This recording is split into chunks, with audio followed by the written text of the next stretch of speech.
Welcome right back here, Christian, still on the voice of nature. On the part 2, regarding my assertion that nature is God, St. John Gospel chapter 1 verse 14 is clearly stated, which referred to the direct energy origin, God the Father manifesting in and through the consciousness office of the Son, Christ, the Word being made flesh and physically dwells amongst us here on earth. As a man taking the personification, he, so as the same Word made flesh in and through all other creatures, existences, and presences, which is the entire nature systems.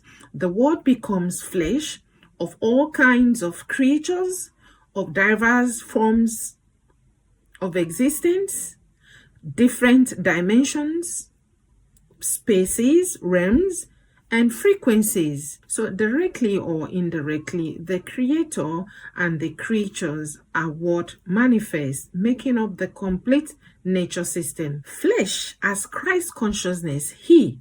So it becomes flesh as a man consciousness. This then shows that all of us as well are consciousness.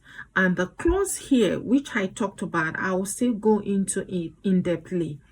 But pick a point here. The twist here is that each of consciousness manifested carries a certain degree capacity of consciousness. Depends on purpose of manifestation, reason of manifestation. In each manifestation of this central energy carries a certain degree capacity of consciousness.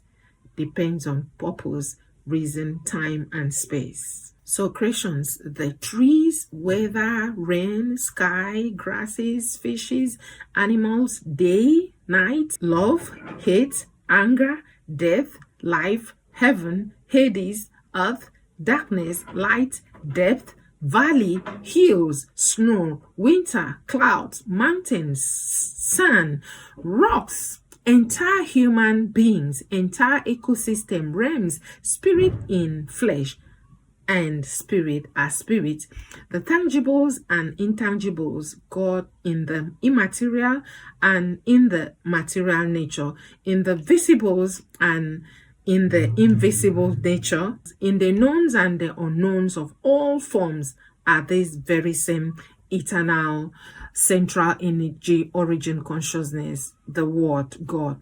Apparently, it's the it itself that desires any consciousness in and through all things.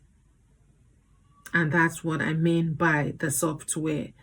And that which the it embodies, that's the flesh, which eyes could see, like you could see me, could see other things, could touch them, I could feel them by hands, are then the hardware of God, which is nature. And Christians, Christ consciousness actually confirms him in St. John Gospel chapter 10 verse 34. I quote, Jesus answered them, is it not written in your law, I said, ye are gods? Christians, think about this. Which is our law? How, where, and when did he say such that we are all gods? And does it mean that our law is his law? We shall come to terms with this together before we round up God as nature. Howbeit, creations, permit that I sign out here, returning shortly. Keep following. Peace.